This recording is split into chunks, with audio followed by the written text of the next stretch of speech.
이재명 대통령이 교복 가격을 언급했습니다. 최근 가격이 60만 원에 달한다며 온당한 가격인지 살펴달라고 말했습니다. 최근 소비 개선과 반도체 수출 호조에 힘입어 경제가 회복 흐름을 이어가고 있습니다. 국내 주요 제당사 3곳의 담합 사실이 드러났습니다. 공정위가 이들 업체에 약 4천억 원의 가징금을 부과했습니다. 헌법 존중 정부혁신 태스크포스의 조사 결과가 발표됐습니다. 110건에 대해 수사 의뢰하고 89건을 징계 요구했습니다. 여러분 안녕하십니까? 뉴스 전해드립니다. 이재명 대통령이 최근 교복 가격이 60만 원에 달한다며 온당한 가격인지 살펴줄 것을 지시했습니다. 국민이 현장에서 정책을 체감할 수 있도록 작더라도 빠르게 개선해 나갈 것을 주문했습니다. 최영은 기자입니다. 청와대 수석 보좌관 회의를 주재한 이재명 대통령이 참모들의 손에 5,200만 국민들의 삶이 달렸다며 책임감을 강조했습니다. 국정 제1원칙은 국민의 삶을 바꾸는 거라며 작더라도 현장이 빠르게 개선되는 게 중요하다고 말했습니다. 국민들의 행복은 일상 속에서 체감돼야 됩니다.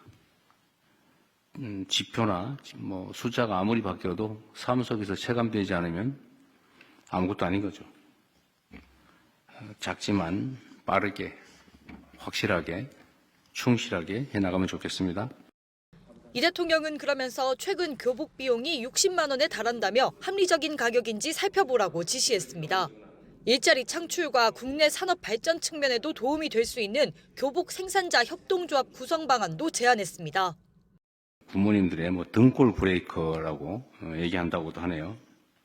해외에서 수입하는 것들이 많은데 그게 그렇게 비싸게 받는 게 온당한지 또 만약에 그런 문제들이 있으면 이걸 어떻게 대책을 세울지 한번 검토해 주시기 바랍니다. 명절을 앞둔 만큼 물가는 물론 특정 품목의 담합과 독과점 등 불공정 거래에 대한 철저한 관리도 주문했습니다.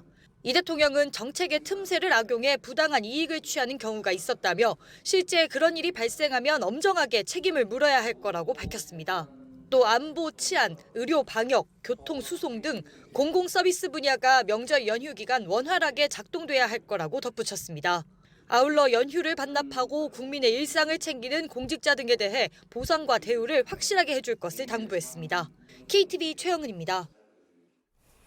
이재명 대통령이 SNS를 통해 집값 안정이라는 국가적 과제를 해결하기 위해서라도 자가 주거용이 아닌 투기용 다주택 취득에 금융 혜택까지 주는 건 문제가 있다고 지적했습니다. 이 대통령은 양도세까지 깎아주며 몇 년간 기회를 줬는데도 다주택을 해소하지 않고 버틴 이들에게 대출 연장 혜택을 추가로 주는 게 공정하겠냐고 되물으며 모든 행정과 마찬가지로 금융 역시 정의롭고 공평해야 한다고 강조했습니다. 이 대통령은 또 다른 SNS 메시지에서도 모든 것들이 정상을 되찾아가고 있는데 부동산에서만 잃어버린 30년을 향해 역주행하도록 방치할 수는 없다며 규제와 세제, 공급과 수요 조절 권한을 통해 시장을 바람직한 상태로 유도할 수 있다고 밝혔습니다. 최근 국내 경제가 소비 개선과 반도체 수출 호조에 힘입어 회복 흐름을 이어가고 있습니다. 다만 고용과 건설 투자 등 일부 지표의 불확실성은 여전히 과제로 남아 있습니다. 신국진 기자입니다. 재정경제부가 발표한 최근 경제 동향 결과를 보면 지난해 12월 산업활동은 전반적으로 개선 흐름을 보였습니다. 광공업과 서비스업, 건설업 생산이 모두 늘어 전산업 생산은 전월 대비 1.5% 증가했습니다. 소비를 보여주는 소매 판매도 0.9% 늘며 내수 회복세를 뒷받침했습니다. 설비 투자는 3.6% 줄어 기업 투자 심리는 여전히 신중한 모습을 보였습니다. 수출은 더욱 뚜렷한 회복세를 나타냈습니다. 올해 1월 수출은 반도체 호조에 힘입어 전년 동월 대비 33.9% 증가했고 일평균 수출액도 14% 늘었습니다. 소비자 심리지수는 110.8로 상승하며 낙관적 기대를 이어갔습니다. 기업 체감 경기는 94로 소폭 하락했지만 향후 전망은 91을 기록하며 소폭 개선됐습니다. 고용 증가폭은 다소 축소됐습니다. 1월 취업자 수는 10만 8천 명 늘었지만 증가세는 둔화됐고 실업률은 4.1%로 상승했습니다. 물가는 2% 상승에 그치며 안정 흐름을 이어갔습니다. 금융시장에서는 주가와 국고채 금리, 환율이 모두 상승했고 주택 매매와 전세 가격도 오름세를 보였습니다. 정부는 최근 경기 흐름에 대해 내수 개선과 수출 호조가 이어지고 있다고 평가했습니다. 다만 건설 투자 회복 속도와 미국의 관세 부과 가능성 등 대외 불확실성은 여전히 상존한다고 진단했습니다. 관세 정책 불확실성, 지정학적 요건 등 글로벌 불확실성이 있는 만큼 정부와 한국은행, 금융감독원 등 관계기관이 긴밀히 공조해 대외 여건을 예의주시하면서 24시간 모니터링 체계를 지속 가동할 계획입니다. 정부는 적극적인 거시 정책과 함께 소비, 투자, 수출 활성화 대책을 지속 추진하고 2026년 경제 성장 전략을 속도감 있게 실행해 나갈 예정입니다. KTV 신국진입니다. 수입 물가가 7개월 연속 상승했습니다. 한국은행은 1월 수입 물가 지수가 광산품과 1차 금속 제품 등의 상승세로 전달보다 0.4% 올랐다고 밝혔습니다. 수입 물가 지수가 7개월 연속 오른 건 2018년 1월에서 7월 이후 처음입니다. 같은 기간 수출 물가 지수는 D램 31.6%, 플래시 메모리 9.9% 등 반도체 상승세에 힘입어 전달 대비 4% 올랐습니다. 국내 주요 제당사 3곳이 4년 넘게 설탕 가격의 인상과 인하 시기, 폭까지 사전에 합의해온 사실이 드러났습니다. 공정거래위원회는 이들 업체에 모두 4천억 원 넘는 과징금을 부과했습니다. 이리나 기자입니다. 설탕 가격을 둘러싼 대형 담합 정황이 적발됐습니다. 국내 설탕 시장을 사실상 나눠 가진 3개 제당사, CJ제일제당과 삼양사, 대한제당이 지난 2021년 2월부터 지난해 4월까지 4년여 동안 설탕 가격을 담합한 것으로 드러났습니다. 공정거래위원회에 따르면 이들 업체는 총 8차례에 걸쳐 설탕 가격의 인상 인하폭과 시기를 사전에 합의했습니다. 6차례는 가격 인상, 2차례는 가격 인하였습니다. 원당 가격이 오를 때는 인상 시기와 폭을 맞춰 신속히 가격을 올렸고 반대로 원당 가격이 내려갈 때는 인하폭을 줄이거나 시점을 늦추는 방식이었습니다. 특히 가격 인상을 거부하는 음료, 과자 제조사 등 거래처에 대해서는 3사가 함께 압박하며 대응하기도 했습니다. 대표급, 본부장급, 영업임원급, 영업팀장급 등 직급별 모임 또는 연락을 통해 가격 합의를 하였습니다. 대표급, 본부장급 모임에서는 계략적인 가격 인상 방안이나 3사 간 협력 강화 방안 등을 합의하였고 영업임원이나 영업팀장들은 수시로 모임을 갖고 가격 변경 합의가 이루어지면 전체 거래처의 가격 변경 계획을 통지하고 수요처별로 점유율이 높은 회사가 협상을 주도해 진행 상황을 공유한 것으로 확인됐습니다. 결과적으로 이들 제당사는 원가 상승 시에는 한 번도 가격 인상에 실패하지 않았고 원가 하락 시에는 인하폭을 최소화해 이익을 극대화한 겁니다. 공정위는 설탕은 높은 관세와 대규모 설비가 필요한 산업 특성상 신규 진입이 어려운 시장인 만큼 이런 구조를 악용한 중대한 경제법 위반이라고 판단했습니다. 더욱이 이들은 2007년 같은 혐의로 한 차례 제재를 받고도 다시 담합을 감행하였고 2024년 3월 공정위가 담합조사를 개시한 이후에도 1년 이상 담합을 유지하는 한편 공정위 조사 정보를 공유하고 공동 대응하는 공정위는 법 위반 행위 금지 명령과 함께 가격 변경 현황 보고 명령을 내리고 총 4,083억 원의 과징금을 부과하기로 결정했습니다. 업체당 평균 1,361억 원으로 업체별 평균 부과 금액 기준으로는 역대 최대 수준입니다. 이와 함께 현재 진행 중인 밀가루와 전분당, 계란 등 담합 사건도 신속히 처리해 엄정 조치할 것이라고 밝혔습니다. 아울러 담합 과징금의 법정 상한을 높이는 등 민생을 침해하는 불공정 행위에 강력히 대응할 것이라고 강조했습니다. KTV 이리나입니다. 정부가 공직자들의 불법 계엄 관여 여부를 들여다보는 헌법 존중 정부혁신 태스크포스의 조사 결과가 발표됐습니다. 110건을 수사 의뢰하고 89건을 징계 요구했고 82건에 대해서는 주의 경고 조치했습니다. 문기혁 기자입니다. 김민석 국무총리 지시로 지난해 11월 49개 중앙행정기관에 헌법존중 정부혁신 TF가 설치됐습니다. 공직자들의 12.3 불법계엄 관여 여부를 확인하기 위해서입니다. 정부가 헌법존중 정부혁신 TF의 조사 결과를 발표했습니다. 정부는 12.3 불법 계엄은 정부 기능 전체를 입체적으로 동원하려는 실행 계획을 갖고 있던 위로부터의 내란이었음을 확인했다고 밝혔습니다. 국회의 계엄 해제 권고 의결 후에도 계엄 유지를 위한 시도가 있었고 해제 후에도 계엄 정당화를 위한 행위가 다수 확인됐다고 설명했습니다. 이 과정에서 행정부는 정상적으로 역할을 하지 못했다고 지적했습니다. 각 중앙행정기관으로 전달된 위헌 위법한 지시를 구조적으로 걸러내지 못했다는 겁니다. 의사결정권을 가진 고위공직자들은 지시를 우선 이행하거나 관망했다는 점도 설명했습니다. 정부는 조사 결과에 따라 110건을 수사 의뢰하고 89건을 징계 요구했으며 82건은 주의 경고 조치했습니다. 정부는 이번 사안을 계기로 헌정 질서가 위협받는 그 어떤 상황이 발생하더라도 위법적 판단과 지시가 국가 운영 과정에서 그대로 이행되거나 방조되지 않도록 제도와 행정 전반을 근본적으로 점검하고 보완해 나가겠습니다. 국방부도 헌법존중 정부혁신 TF 활동 결과와 함께 국방특별수사본부 수사 중간 결과를 발표했습니다. 국방부는 새롭게 설치된 내란 전담 수사본부를 통해 추가 수사를 이어갈 방침입니다. 내란 특검이 후속 과제로 남겨두었던 정보사, 방첩사 등의 경우 박정훈 준장이 이끄는 내란 전담 수사본부를 중심으로 철저한 수사를 진행하고 있습니다. 안규백 장관은 불법 계엄으로 얼룩진 오명을 씻어내고 국민의 군대를 재건하는 계기로 삼겠다고 강조했습니다.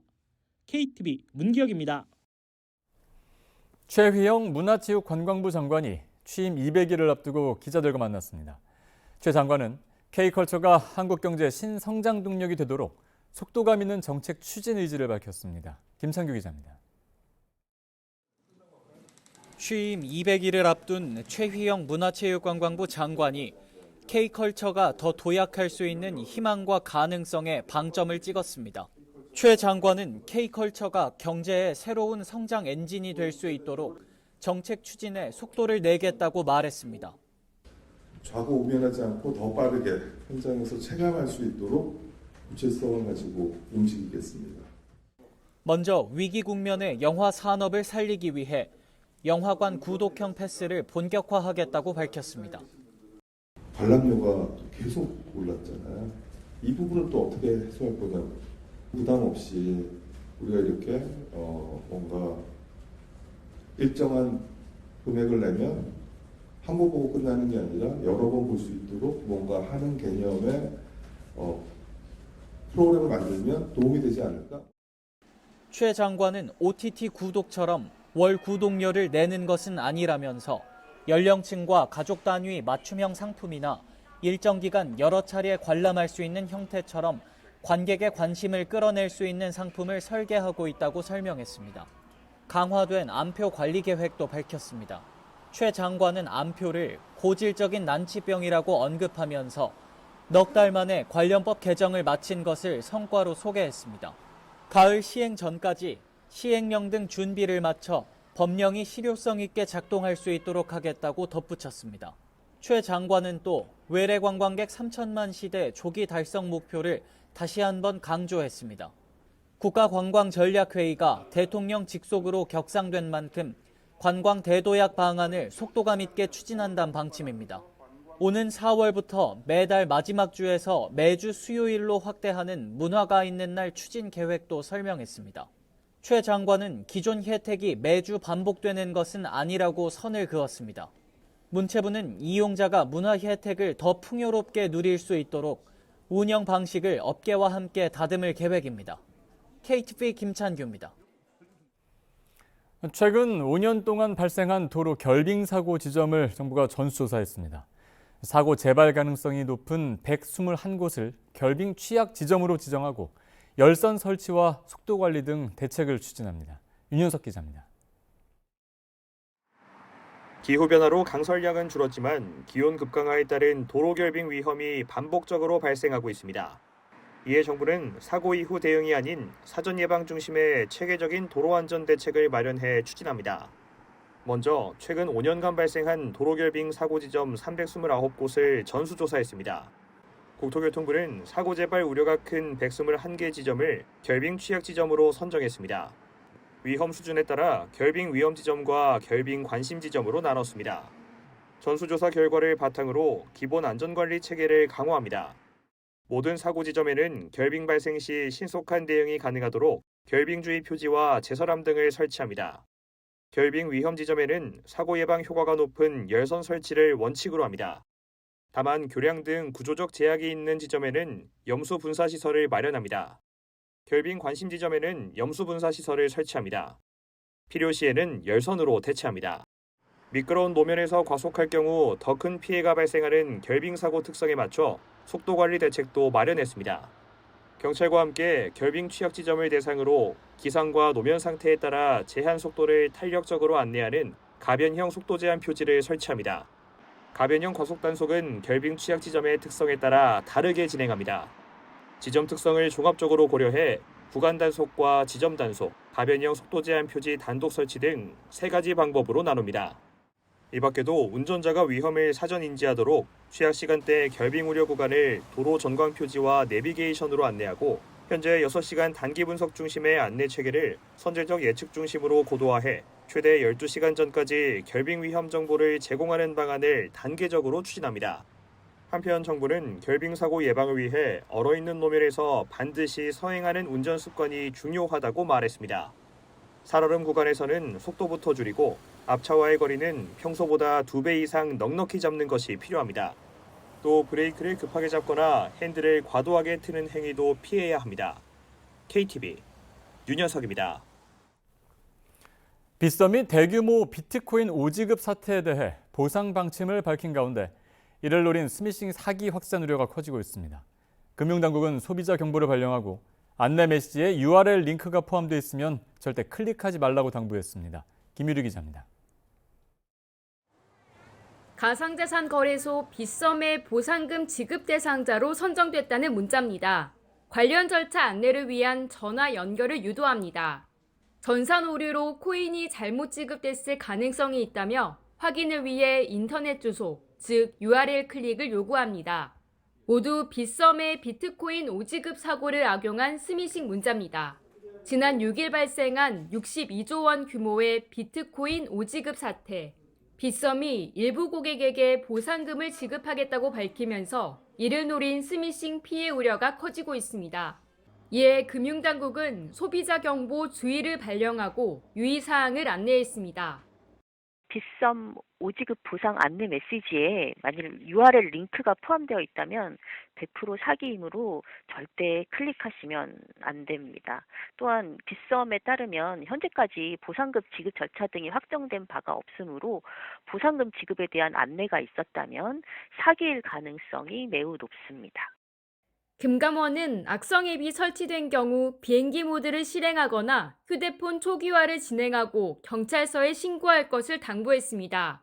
사기범이 휴대폰에 저장된 정보를 볼 수 있을 뿐 아니라 발신 번호를 빗썸 고객센터 번호 등으로 바꿔 표시해 전화를 걸 수도 있기 때문입니다. 특히 메시지에 보상이나 피해 사실 조회 등의 문구가 있다면 스미싱을 의심해야 합니다. 스미싱이 의심되는 메시지를 받았다면 한국인터넷진흥원의 보호나라 서비스를 통해 스미싱 여부를 확인할 수 있습니다. 만약 금융피해가 발생했다면 본인 또는 사기범 계좌의 금융회사나 112에 신고해 지급 정지를 요청해야 합니다. 금융당국은 보상금 관련 사기 피해를 면밀히 모니터링하고 피해 사례 발생 시 소비자 경보 상향 등을 검토할 예정이라고 밝혔습니다. KTV 김유리입니다.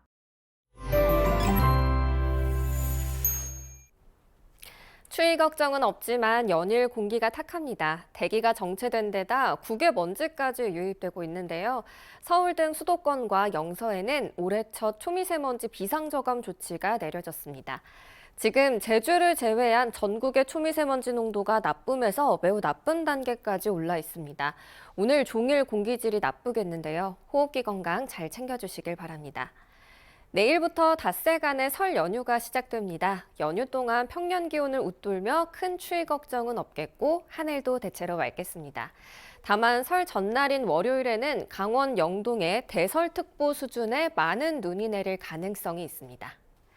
오늘 낮 동안 초봄처럼 온화하겠습니다. 한낮에 서울은 11도, 세종과 광주 13도, 강릉과 대구는 15도까지 오르겠습니다. 온화한 날씨가 이어지다 보니 설 연휴 초반까지는 미세먼지가 영향을 주겠습니다. 호흡기 약하신 분들은 마스크 꼭 챙기시기 바랍니다. 설 연휴 잘 보내시기 바랍니다. 날씨였습니다.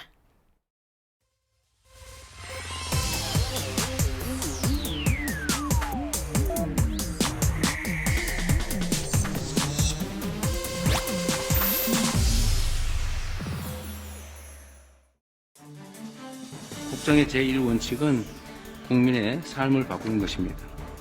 그리고 정책 성과는 국민의 삶 속에서 현장에서 비로소 확인되는 것입니다.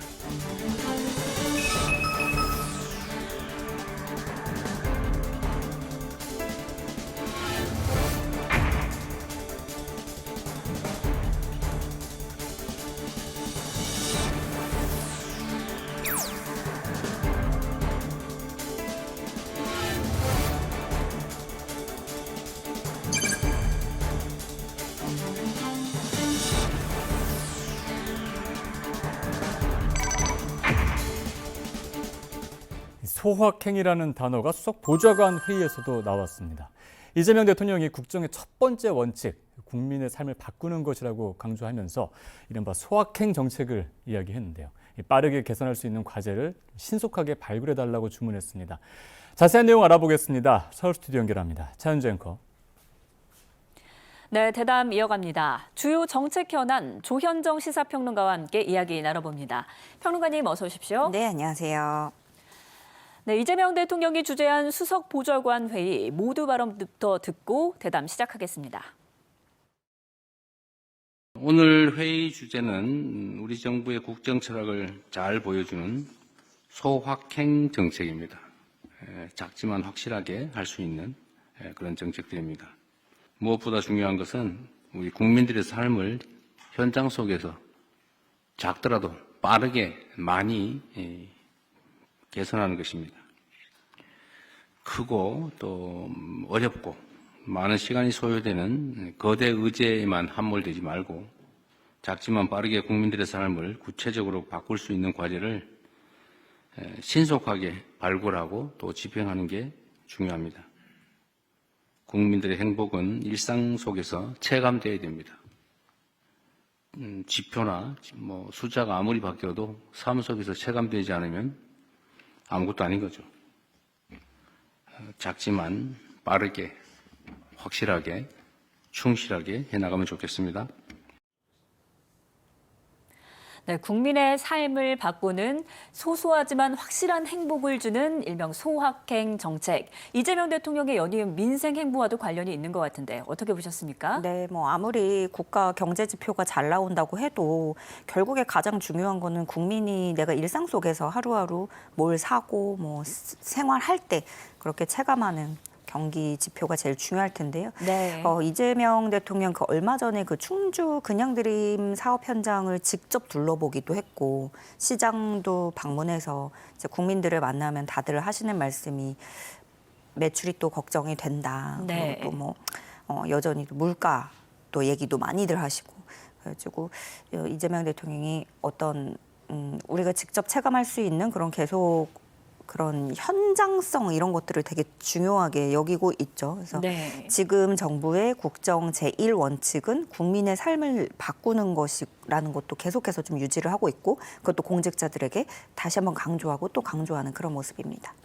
네, 설 연휴를 앞두고 직접 시장을 둘러보기도 했었는데 물가 관리에 최선을 다해달라 이렇게 주문을 했습니다. 지금 TF도 가동 중이죠? 예, 민생물가 특별관리 TF 가동하고 있고요. 이거에 대해서 이재명 대통령도 언급을 하면서 할인 지원이나 이런 바우처, 비축 물량 공급하고 이런 것도 있지만 단기적인 대책뿐만이 아니라 더 넓게 봐서는 가격 담합이라든가 독과점 이런 불공정 거래에 대해서도 철저하게 감시를 하면서 동시에 물가 관리를 위해서 최선을 다해주길 바란다고 당부했습니다.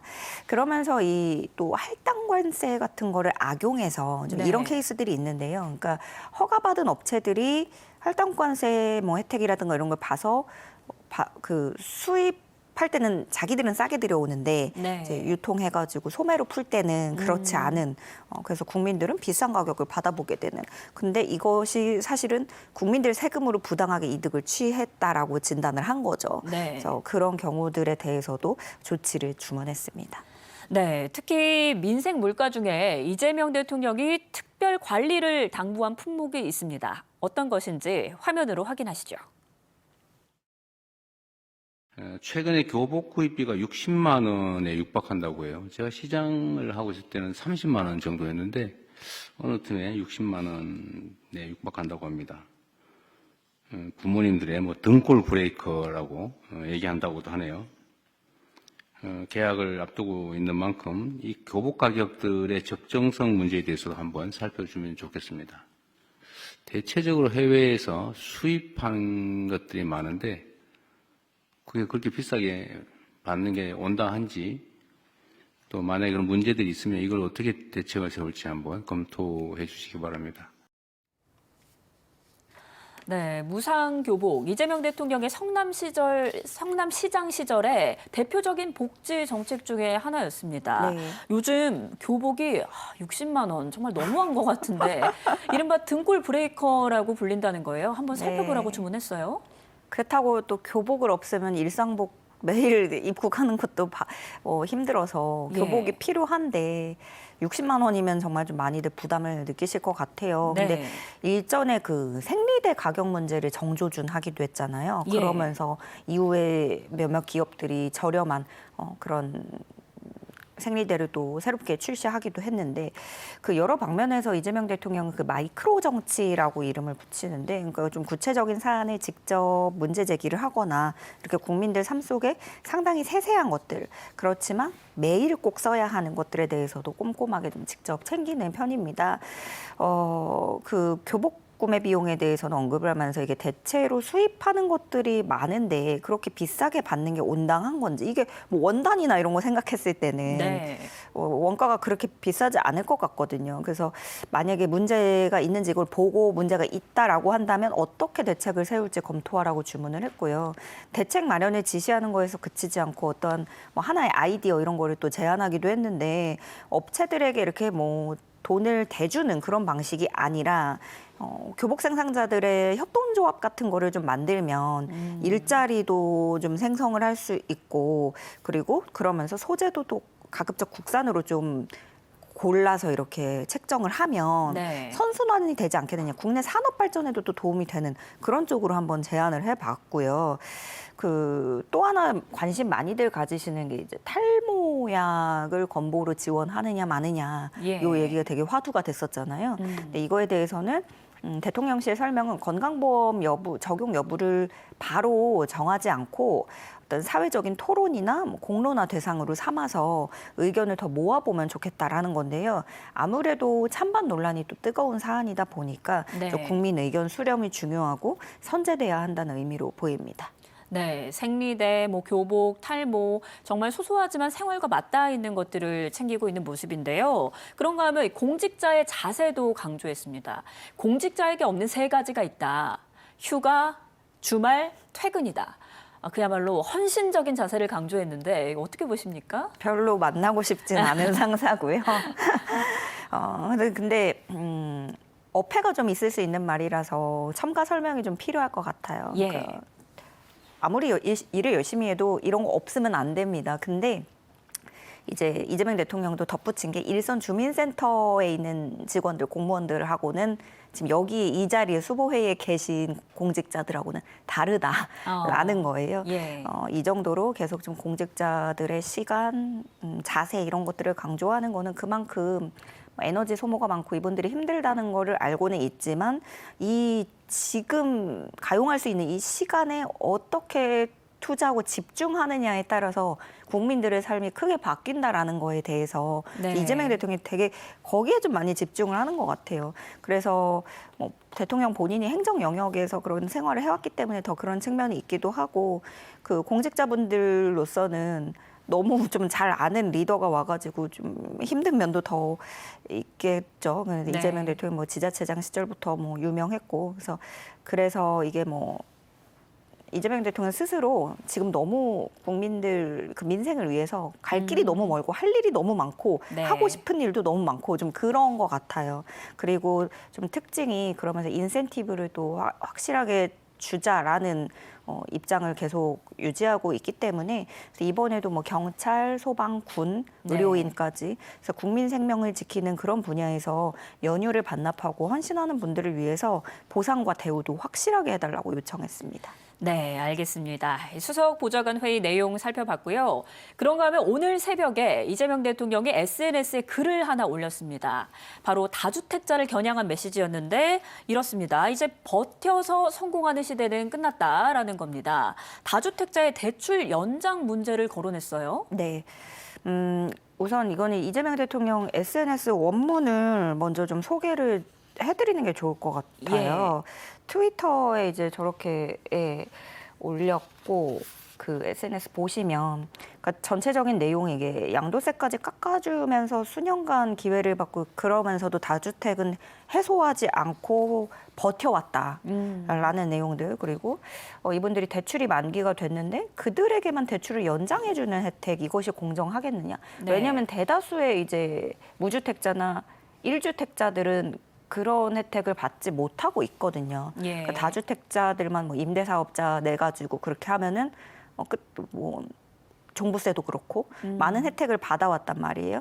저는 이재명 대통령이 이런 메시지를 발신한 건 앞으로 좀 대출 연장을 제한하겠다라는 걸 시사하는 걸로 풀이가 됩니다. 네. 계속 이 대통령이 부동산 시장도 그렇지만 금융권의 어떤 불공평 이런 것들을 지적해오기도 했거든요.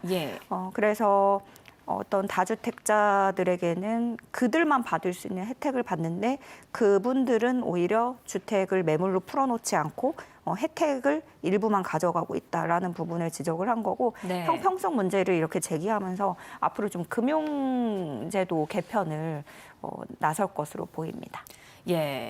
다주택자 양도세 중과는 이제 더 이상 유예 없이 오는 5월 9일로 종료가 됩니다. 다만 보완책도 함께 마련이 됐는데요. 화면 보고 오겠습니다.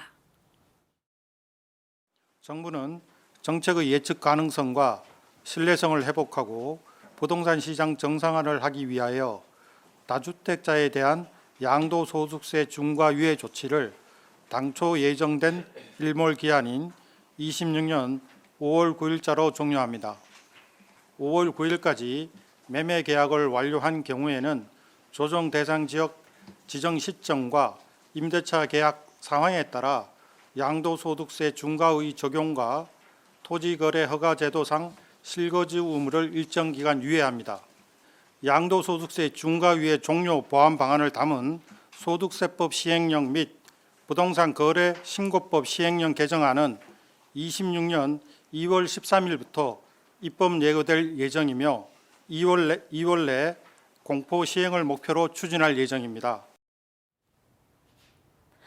연일 강조를 하고 있습니다만 다주택자 양도세 중과 유예는 5월 9일로 끝납니다. 다만 보완책도 마련이 됐는데 자세한 내용 정리해 주실까요? 이 다주택자가 보유한 조정 대상 지역 주택 양도 차익에는 최고 75%의 세율이 적용됩니다. 이로써 5월 9일 이후에 체결되는 매매 계약에는 예외 없이 양도세가 중과 적용이 되는 건데요. 다만 지난번에 발표했듯이 사고 파는 사람들의 불편을 최소화하기 위해서 보완 방안을 추가로 발표를 했죠. 기존의 조정 대상 지역인 서울 강남 3구, 용산구 이렇게는 5월 9일까지 매매 계약을 완료하고 계약일로부터 4개월 이내 양도하면 양도세가 중과되지 않는다는 겁니다. 그게 원래 3개월이었는데 4개월로 연장이 된 거고 그리고 작년 10월에 새롭게 조정 대상 지역으로 지정이 된 곳들이 있어요. 여기는 매매 계약일로부터 그러니까 5월 9일로부터 6개월까지 유예 기간이 주어지는 건데 그러니까 왜 그러냐면 신규 조정 지역 대상으로 됐는데 그걸 아직 인지하지 못하신 분들도 있고 해가지고 그런 분들에게는 6개월까지 이제 유예를 해주게 되는 겁니다. 이게 또 가계약이나 어떤 사전거래 약정 이런 게 아니고요. 매매 계약을 체결하고 계약금을 지급받은 사실이 증빙 서류로 또 이게 확인이 돼야만 매매 계약으로 인정됩니다. 네, 그리고 토허구역 안에 있는 다주택자들의 목소리 가운데 하나가 세입자가 있으면 팔 수가 없다라는 것이었는데 이 실거주 의무도 유예를 해주기로 했죠. 네, 이게 뭐 세입자 계약이 언제까지인지 이거에 따라서 토지상에서 실거주 의무 기간하고 맞춰야 되기 때문에 팔고 싶어도 못 받는 상황들이 왔었죠. 그러니까 네. 세입자가 계약이 뭐 8개월 남았습니다. 근데 토어제 때문에 4개월 안에 입주를 해야 되는데 그러면 이 집은 들어가고 싶어도 파는 사람, 사는 사람 마음이 맞았지만 세입자의 기간이 남아있기 때문에 거래가 안 되는 거란 말이에요. 매물을 네. 내놓을 수가 없는 거죠. 그래서 그런 기간 조정을 위해서 유예 기간을 두게 된 건데요. 좀 사례를 들어서 설명을 해드리겠습니다. 이 서울 소재 아파트 15억짜리 매물을 볼게요. 전세 보증금 6억 끼고 있는 집입니다. 그러면은 여기는 갭이 9억이 발생을 해요. 그래서 5월 9일에 계약을 체결하고 이때 15억의 10%인 1억 5천만 원을 계약금으로 지불을 합니다. 잔금일이 11월 9일이 되는데 이때 후순위 대출은 안 되고요. 구매자가 생애 최초 구입자에 해당한다면 이때는 최대 3억 5천까지는 받을 수 있습니다. 네. 그리고 여기 지금 세입자가 있는 집이기 때문에 입주는 그분들이 나갈 때 여기서는 2028년 2월로 돼 있는데 그렇게 세입자가 나갈 때 하게 되고요. 2년까지 최대 기간을 주니까요. 예. 근데 이 부분이 또 사실은 어떻게 보면은 결국에는 갭 투자가 또 되는 거라서 시장에선 또 의문도 좀 커지고 있는 것도 사실입니다.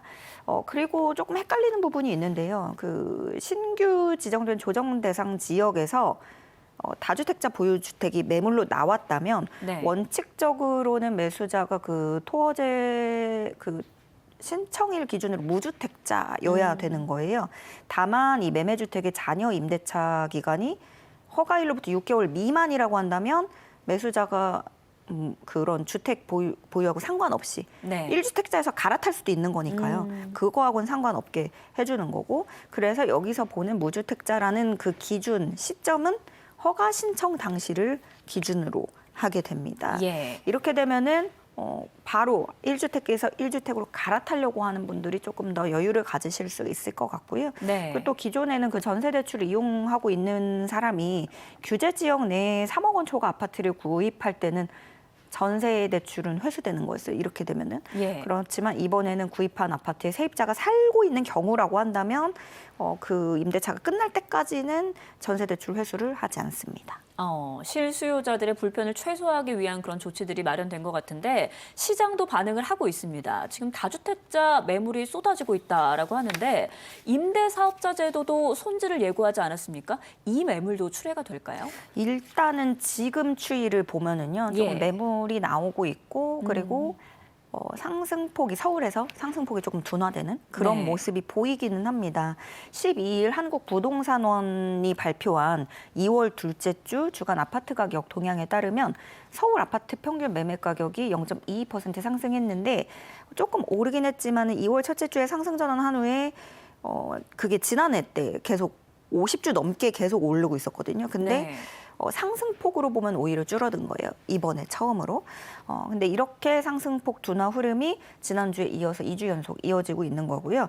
다만 조금 볼 거는 서울에서는 노도강 지역에서 조금 키 맞추기 장세를 보이면서 예. 여기서 좀 거래가 활발하고 여기서 좀 가격이 뛰는 것도 있고 그렇습니다. 그래서 뭐 제약이 커지다 보니까 이런 상황에서 무주택자들이 뭐 하나라도 좀 잡아보려고 좀 그런 다른 지역으로 좀 눈을 돌리는 것도 있는 것 같고요. 수도권 전체로 보면 전주 대비 상승폭이 여기도 축소가 됐습니다. 네. 지방 상승률이 좀 올랐어요.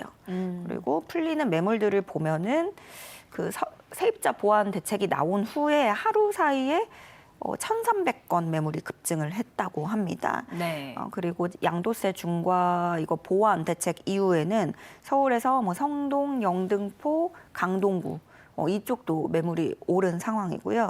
네, 일부 다주택자들이 이렇게 호가 낮춘 절세 매물을 내놓는 게 시장에 영향을 미쳤다는 분석이 나오고 있는데 네. 지금 사실 공급이 없는 게 제일 큰 문제거든요. 예.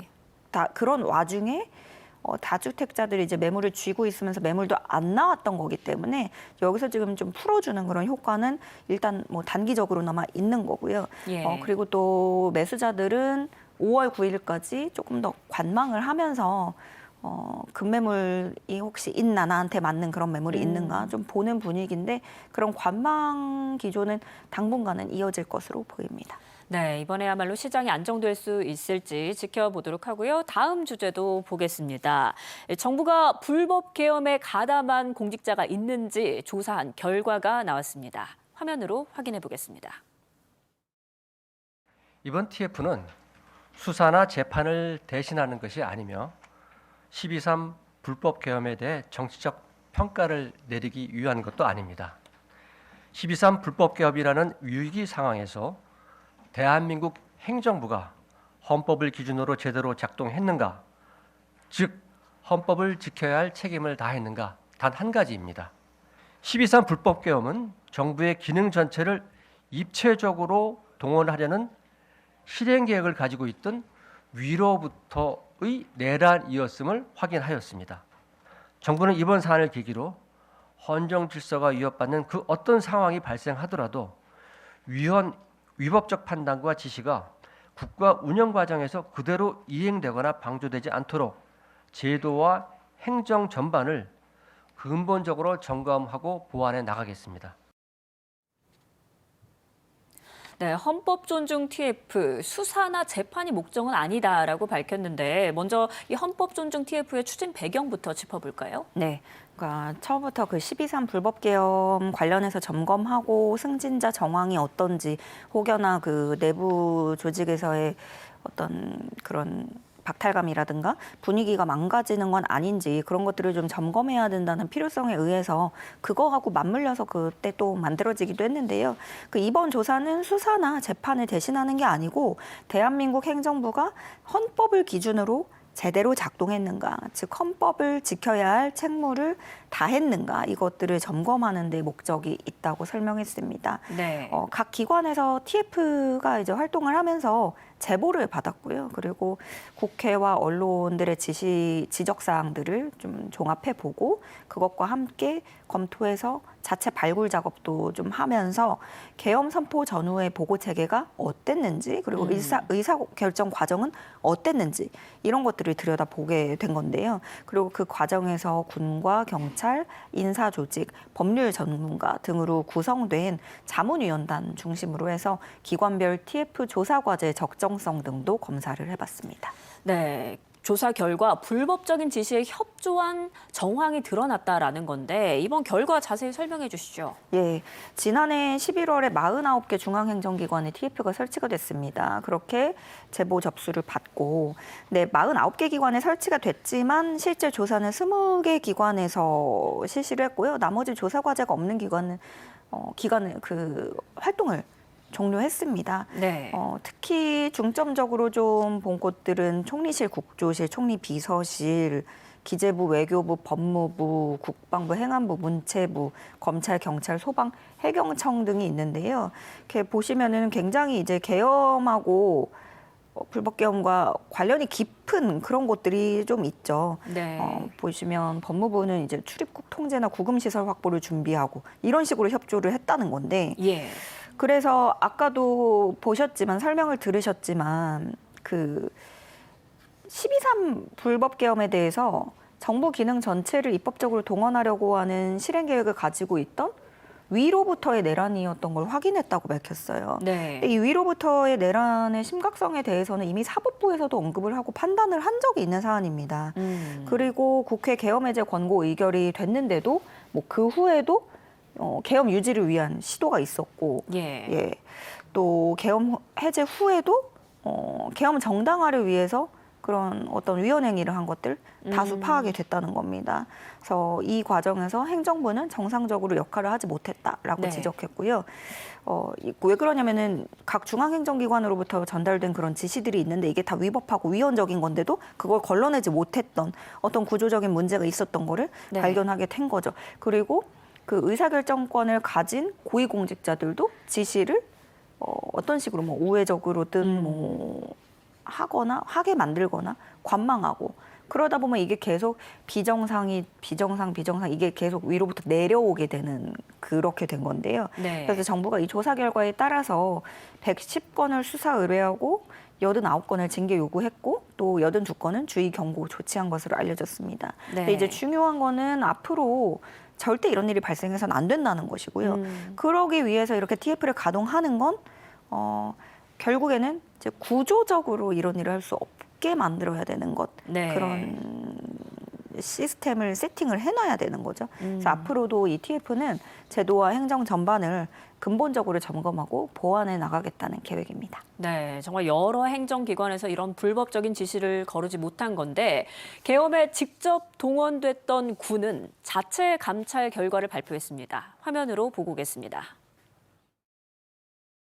국방부 특별수사본부와 헌법존중 TF를 중심으로 약 120여 명 규모의 인력을 투입하였고 고위 장성을 비롯한 불법 계엄과 관련한 860여 명을 대상으로 추상 같은 조사를 진행하였습니다. 특히 표면적 사실 조사에 그치지 않고 현 지상작전 사령관 당시 일군 단장의 계엄 관련 의혹을 식별하여 금일보로 직무를 배제 및 수사 의뢰하는 등 성역 없는 진상 규명을 위하여 진력해 왔습니다. 현재 국방부는 수사 대상자 114명을 포함하여 총 180여 명에 대해서 법적, 행정적 조치를 진행하고 있습니다. 내란 특검이 후속 과제로 남겨두었던 정보사, 방첩사 등의 경우 박정훈 준장이 이끄는 내란 전담 수사본부를 중심으로 철저한 수사를 진행하고 있습니다. 네, 군도 반년에 걸쳐서 대대적인 감찰 그리고 수사를 벌여왔었는데 이번에 조사 결과를 발표했죠? 네. 그동안 계엄 연루 의혹이 제기된 24개 부대와 기관의 장성들, 영관급 장교 등 860여 명을 조사를 했고요. 그 결과 이 비상계엄에 관여한 군인 180여 명이 파악됐습니다. 이들 모두 수사 의뢰 또는 징계 등의 조치에 들어간 것으로 파악이 됐고요. 이 중에는 현 지상작전 사령관인 주성훈 육군대장도 포함이 됐는데 그 계엄 때 육군 1군 단장이었고요. 93회 이기갑 여단장의 계엄 연루와 관련이 있는 것으로 파악이 됐습니다. 그래서 어제자로 12일자로 직무에서 배제가 되고 이런 상황인데요. 네. 국방부는 이 수사 대상과 또 중복된 인원 포함해가지고 48명은 징계 요구를 하고 75명은 경고, 주의 조치하기로 결정했습니다.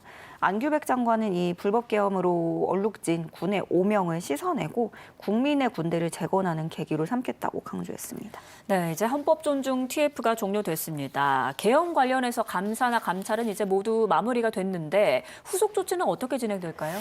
지금 이 정부가 고위공직자 중심으로 해서 징계 요구가 89건, 또 주의 경고 82건, 수사 의뢰 110건 이렇게 해서 후속 조치 진행을 하고 있고요. 네. 그 각 기관장들이 국가공무원법 등 이런 관련 법령 절차에 따라서 후속 조치를 취하게 되는 겁니다. 근거가 다 있는 거고요.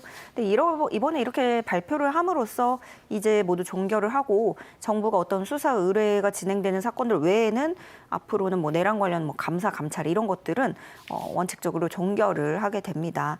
다만 이제 군대 같은 경우에는 내란 관여도가 워낙에 높을 수밖에 없고 네. 또 조사 대상 범위도 넓거든요. 그래서 내란 전담 수사본부를 새롭게 설치를 하는데 군사법원법에 근거해가지고 외환 사건까지 또 수사를 할 수 있도록 하는 거고요. 정부는 다시는 국민이 위험을 감수하면서 헌정질서 수호에 나서는 일이 없도록 정부가 먼저 헌법에 따라서 판단하고 제동을 걸 수 있는 그런 책임 있는 행정 시스템을 확립하겠다고 강조했습니다. 그리고 또 공직자가 따라야 할 가장 최선의 기준, 그건 결국에 국민의 뜻, 절대 상급자의 지시가 아니라 헌법과 법률, 국민이라는 점 분명하게 정착을 시키고 이걸 위해서 그 무엇보다 좀 뒷받침이 될 만한 그런 법령, 제도, 교육훈련 이런 행정 체계를 정비해 나가겠다고 밝혔습니다. 네, 알겠습니다. 오늘 이야기는 여기까지 듣겠습니다. 지금까지 조현정 시사평론가와 함께했습니다. 평론가님 고맙습니다. 네, 고맙습니다.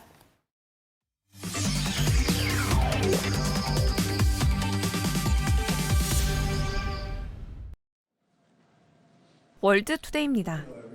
트럼프 행정부가 온실가스 규제의 핵심 법적 근거를 폐지했습니다. 온실가스가 인간 건강에 위험하다는 과학적 판단을 철회한 건데요. 이에 따라 2012년부터 2027년형 차량과 엔진에 적용되던 온실가스 배출 기준도 종료됐습니다. 이 규정은 2009년 도입돼 차량과 발전소 등에서 이산화탄소와 메탄 등 온실가스 배출을 제한하는 근거가 되었습니다.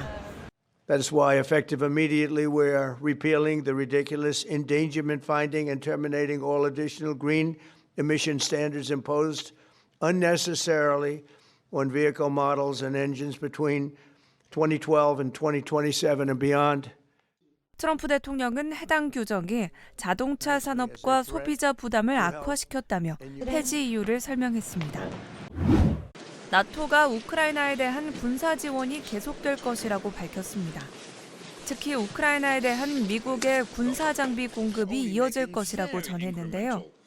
마르크 리터 나토 사무총장은 평화협상 과정에서 우크라이나가 향후 침략을 억제할 충분한 안보 보장을 확보하는 것이 중요하다고 강조했습니다. But today, we also saw evidence of something else. A real shift in mindset. A unity of vision. A much stronger European defense within NATO. I'm absolutely confident that that flow of vital US equipment into Ukraine will continue to go. 이런 가운데 영국과 독일이 공동 주재한 우크라이나 방위 연락그룹 회의에서는 동맹국들이 총 350억 달러 규모의 추가 군사 지원도 약속했습니다. So together, I can confirm that today's UDCG, we pledged a total of $35 billion worth of new military aid for Ukraine.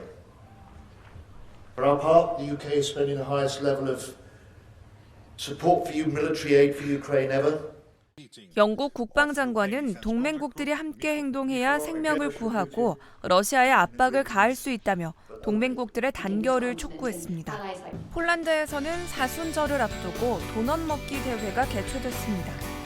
사순절 금식 기간을 앞두고 달콤한 음식을 마음껏 먹는 이른바 뚱뚱한 목요일이 찾아왔기 때문인데요. 뚱뚱한 목요일에 맞아 열린 이 대회에서 제한 시간 안에 최대한 많은 도넛을 먹기 위한 경쟁이 펼쳐졌습니다. 체리 맛과 오렌지 맛, 장미향 등 다양한 종류의 도넛이 준비됐는데요. 참가자들은 맛을 느낄 새도 없이 속도 경쟁에 집중했습니다. Nie jem słodyczy, więc zjedzenie takiej ilości cukru w ciągu 5 minut to było duże wyzwanie. The competitors next to me were faster than me, so I was like, no, don't focus on the taste. Let's just eat it, whatever it is, just let's eat it. 한편 폴란드에서는 뚱뚱한 목요일을 앞두고 도넛을 먹는 전통이 있다는데요. 이 시기에는 제과점마다 긴 줄이 생길 정도로 도넛 소비가 크게 는다고 하네요. 지금까지 월드투데이 전해드렸습니다.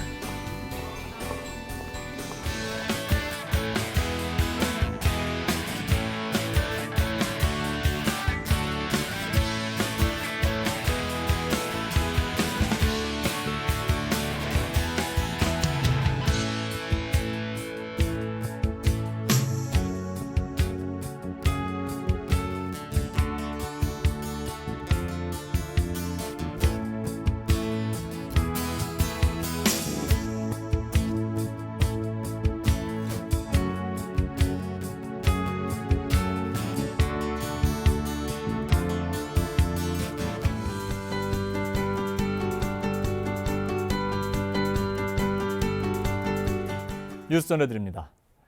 이재명 대통령이 최근 교복 가격이 60만 원에 달한다며 온당한 가격인지 살펴달라고 지시했습니다.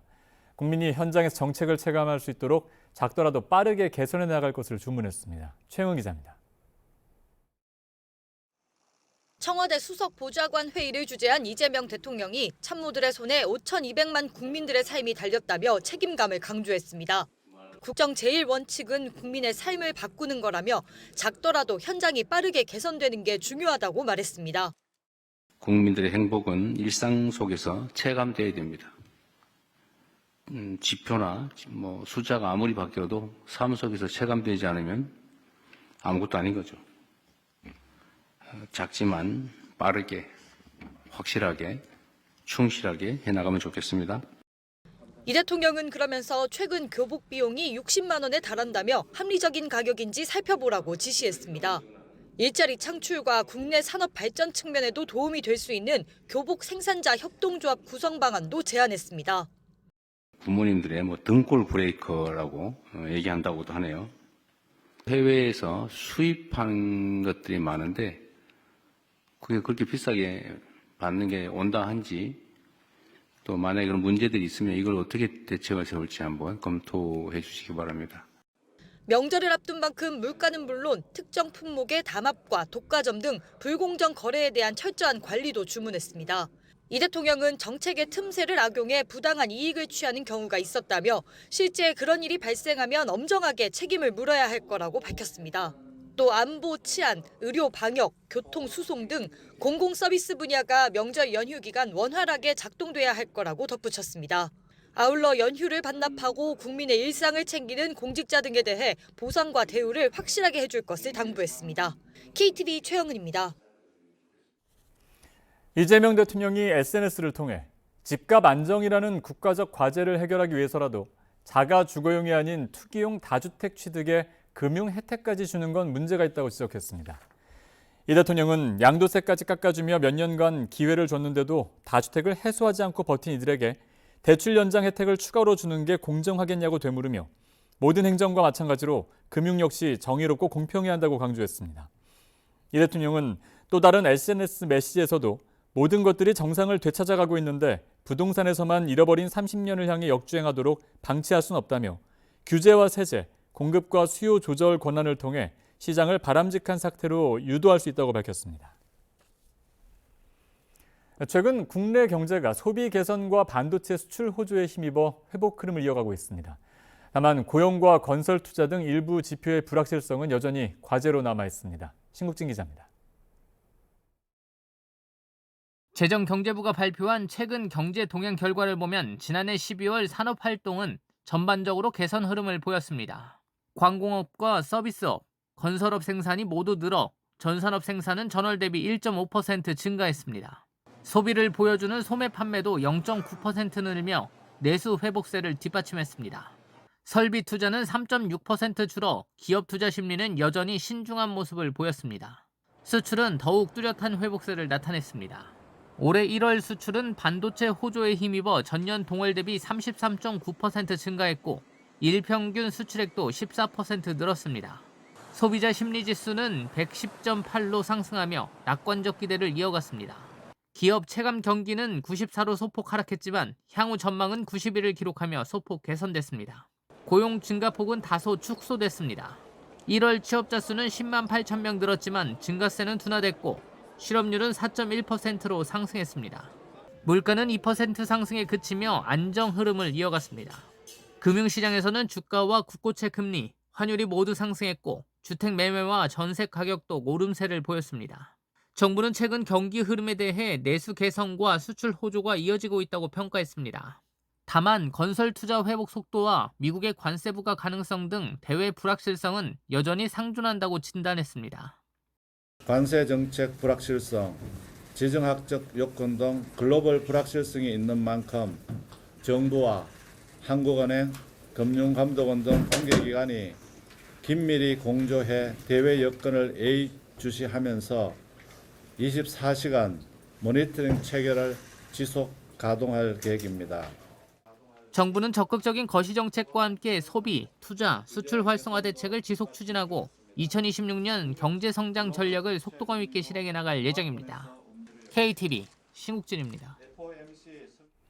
수입 물가가 7개월 연속 상승했습니다. 한국은행은 1월 수입 물가 지수가 광산품과 1차 금속 제품 등의 상승세로 전달보다 0.4% 올랐다고 밝혔습니다. 수입 물가 지수가 7개월 연속 오른 건 2018년 1월에서 7월 이후 처음입니다.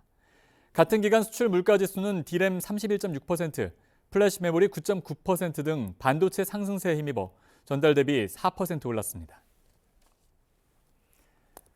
국내 주요 제당사 3곳이 4년 넘게 설탕 가격의 인상과 인하 시기, 폭까지 사전에 합의해온 것으로 드러났습니다.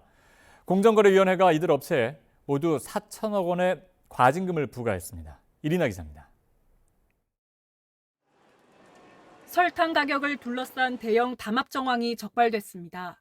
국내 설탕 시장을 사실상 나눠 가진 세 개 재당사, CJ제일제당과 삼양사, 대한제당이 지난 2021년 2월부터 지난해 4월까지 4년여 동안 설탕 가격을 담합한 것으로 드러났습니다. 공정거래위원회에 따르면 이들 업체는 총 8차례에 걸쳐 설탕 가격의 인상 인하폭과 시기를 사전에 합의했습니다. 6차례는 가격 인상, 2차례는 가격 인하였습니다. 원당 가격이 오를 때는 인상 시기와 폭을 맞춰 신속히 가격을 올렸고 반대로 원당 가격이 내려갈 때는 인하폭을 줄이거나 시점을 늦추는 방식이었습니다. 특히 가격 인상을 거부하는 음료, 과자 제조사 등 거래처에 대해서는 3사가 함께 압박하며 대응하기도 했습니다. 대표급, 본부장급, 영업임원급, 영업팀장급 등 직급별 모임 또는 연락을 통해 가격 합의를 하였습니다. 대표급, 본부장급 모임에서는 계략적인 가격 인상 방안이나 3사 간 협력 강화 방안 등을 합의하였고 영업임원이나 영업팀장들은 수시로 모임을 갖고 가격 변경 합의가 이루어지면 전체 거래처의 가격 변경 계획을 통지하고 수요처별로 점유율이 높은 회사가 협상을 주도해 진행 상황을 공유한 것으로 확인됐습니다. 결과적으로 이들 재당사는 원가 상승 시에는 한 번도 가격 인상에 실패하지 않았고 원가 하락 시에는 인하폭을 최소화해 이익을 극대화한 겁니다. 공정위는 설탕은 높은 관세와 대규모 설비가 필요한 산업 특성상 신규 진입이 어려운 시장인 만큼 이런 구조를 악용한 중대한 경제법 위반이라고 판단했습니다. 더욱이 이들은 2007년 같은 혐의로 한 차례 제재를 받고도 다시 담합을 감행하였고 2024년 3월 공정위가 담합 조사를 개시한 이후에도 1년 이상 담합을 유지하는 한편 공정위 조사 정보를 공유하고 공동 대응하는 공정위는 법 위반 행위 금지 명령과 함께 가격 변경 현황 보고 명령을 내리고 총 4,083억 원의 과징금을 부과하기로 결정했습니다. 업체당 평균 1,361억 원으로 업체별 평균 부과 금액 기준으로는 역대 최대 수준입니다. 이와 함께 현재 진행 중인 밀가루와 전분당, 계란 등 담합 사건도 신속히 처리해 엄정 조치할 것이라고 밝혔습니다. 아울러 담합 과징금의 법정 상한을 높이는 등 민생을 침해하는 불공정 행위에 강력히 대응할 것이라고 강조했습니다. KTV 이리나입니다. 정부가 공직자들의 불법 계엄 관여 여부를 들여다보는 헌법 존중 정부혁신 태스크포스의 조사 결과를 발표했습니다. 조사 결과 110건을 수사 의뢰, 89건을 징계 요구했고 82건에 대해서는 주의 경고 조치했습니다. 문기혁 기자입니다. 김민석 국무총리 지시로 지난해 11월 49개 중앙행정기관에 헌법 존중 정부혁신 TF가 설치됐습니다. 공직자들의 12.3 불법 계엄 관여 여부를 확인하기 위해서입니다. 정부가 헌법 존중 정부혁신 TF의 조사 결과를 발표했습니다. 정부는 12.3 불법 계엄은 정부 기능 전체를 입체적으로 동원하려는 실행 계획을 갖고 있던 위로부터의 내란이었음을 확인했다고 밝혔습니다. 국회의 계엄 해제 권고 의결 후에도 계엄 유지를 위한 시도가 있었고 해제 후에도 계엄 정당화를 위한 행위가 다수 확인됐다고 설명했습니다. 이 과정에서 행정부는 정상적으로 역할을 하지 못했다고 지적했습니다. 각 중앙행정기관으로 전달된 위헌 위법한 지시를 구조적으로 걸러내지 못했다는 겁니다. 의사결정권을 가진 고위공직자들은 지시를 우선 이행하거나 관망했다는 점도 설명했습니다. 정부는 조사 결과에 따라 110건을 수사 의뢰하고 89건을 징계 요구했으며 82건은 주의 경고 조치했습니다. 정부는 이번 사안을 계기로 헌정 질서가 위협받는 그 어떤 상황이 발생하더라도 위법적 판단과 지시가 국가 운영 과정에서 그대로 이행되거나 방조되지 않도록 제도와 행정 전반을 근본적으로 점검하고 보완해 나가겠습니다. 국방부도 헌법 존중 정부혁신 TF 활동 결과와 함께 국방특별수사본부 수사 중간 결과를 발표했습니다. 국방부는 새롭게 설치된 내란 전담 수사본부를 통해 추가 수사를 이어갈 방침입니다. 내란 특검이 후속 과제로 남겨두었던 정보사, 방첩사 등의 경우 박정훈 준장이 이끄는 내란 전담 수사본부를 중심으로 철저한 수사를 진행하고 있습니다. 안규백 장관은 불법 계엄으로 얼룩진 오명을 씻어내고 국민의 군대를 재건하는 계기로 삼겠다고 강조했습니다. KTV 문기혁입니다. 최휘영 문화체육관광부 장관이 취임 200일을 앞두고 기자들을 만났습니다. 최 장관은 K컬처가 한국 경제의 신성장 동력이 되도록 속도감 있게 정책을 추진하겠다고 밝혔습니다. 김창규 기자입니다. 취임 200일을 앞둔 최휘영 문화체육관광부 장관이 K컬처가 더 도약할 수 있는 희망과 가능성에 방점을 찍었습니다. 최 장관은 K컬처가 경제의 새로운 성장 엔진이 될 수 있도록 정책 추진에 속도를 내겠다고 말했습니다. 좌고우면하지 않고 더 빠르게 현장에서 체감할 수 있도록 구체성을 가지고 움직이겠습니다. 먼저 위기 국면의 영화 산업을 살리기 위해 영화관 구독형 패스를 본격화하겠다고 밝혔습니다. 관람료가 계속 올랐잖아요. 이 부분을 또 어떻게 해소할 거냐고. 부담 없이 우리가 이렇게 뭔가 일정한 금액을 내면 한 번 보고 끝나는 게 아니라 여러 번 볼 수 있도록 뭔가 하는 개념의 프로그램을 만들면 도움이 되지 않을까? 최 장관은 OTT 구독처럼 월 구독료를 내는 것은 아니라면서 연령층과 가족 단위 맞춤형 상품이나 일정 기간 여러 차례 관람할 수 있는 형태처럼 관객의 관심을 끌어낼 수 있는 상품을 설계하고 있다고 설명했습니다. 강화된 암표 관리 계획도 밝혔습니다. 최 장관은 암표를 고질적인 난치병이라고 언급하면서 넉 달 만에 관련법 개정을 마친 것을 성과로 소개했습니다. 가을 시행 전까지 시행령 등 준비를 마쳐 법령이 실효성 있게 작동할 수 있도록 하겠다고 덧붙였습니다. 최 장관은 또 외래 관광객 3천만 시대 조기 달성 목표를 다시 한번 강조했습니다. 국가관광전략회의가 대통령 직속으로 격상된 만큼 관광 대도약 방안을 속도감 있게 추진한다는 방침입니다. 오는 4월부터 매달 마지막 주에서 매주 수요일로 확대하는 문화가 있는 날 추진 계획도 설명했습니다. 최 장관은 기존 혜택이 매주 반복되는 것은 아니라고 선을 그었습니다. 문체부는 이용자가 문화 혜택을 더 풍요롭게 누릴 수 있도록 운영 방식을 업계와 함께 다듬을 계획입니다. KTV 김찬규입니다. 최근 5년 동안 발생한 도로 결빙 사고 지점을 정부가 전수조사했습니다. 사고 재발 가능성이 큰 121곳을 결빙 취약 지점으로 지정하고 열선 설치와 속도 관리 등 대책을 추진합니다. 윤현석 기자입니다. 기후변화로 강설량은 줄었지만 기온 급강하에 따른 도로 결빙 위험이 반복적으로 발생하고 있습니다. 이에 정부는 사고 이후 대응이 아닌 사전 예방 중심의 체계적인 도로 안전 대책을 마련해 추진합니다. 먼저 최근 5년간 발생한 도로 결빙 사고 지점 329곳을 전수조사했습니다. 국토교통부는 사고 재발 우려가 큰 121개 지점을 결빙 취약 지점으로 선정했습니다. 위험 수준에 따라 결빙 위험 지점과 결빙 관심 지점으로 나눴습니다. 전수조사 결과를 바탕으로 기본 안전관리 체계를 강화합니다. 모든 사고 지점에는 결빙 발생 시 신속한 대응이 가능하도록 결빙주의 표지와 제설함 등을 설치합니다. 결빙 위험 지점에는 사고 예방 효과가 높은 열선 설치를 원칙으로 합니다. 다만 교량 등 구조적 제약이 있는 지점에는 염수 분사 시설을 마련합니다. 결빙 관심 지점에는 염수 분사 시설을 설치합니다. 필요시에는 열선으로 대체합니다. 미끄러운 노면에서 과속할 경우 더 큰 피해가 발생하는 결빙 사고 특성에 맞춰 속도 관리 대책도 마련했습니다. 경찰과 함께 결빙 취약 지점을 대상으로 기상과 노면 상태에 따라 제한 속도를 탄력적으로 안내하는 가변형 속도 제한 표지를 설치합니다. 가변형 과속 단속은 결빙 취약 지점의 특성에 따라 다르게 진행합니다.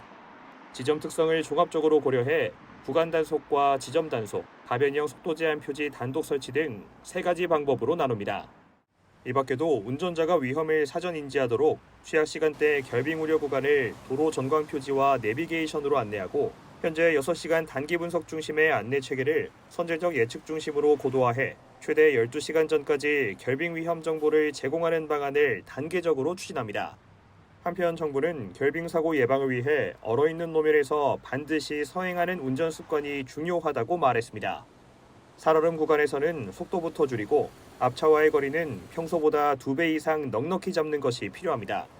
또 브레이크를 급하게 잡거나 핸들을 과도하게 트는 행위도 피해야 합니다. KTV 윤현석입니다.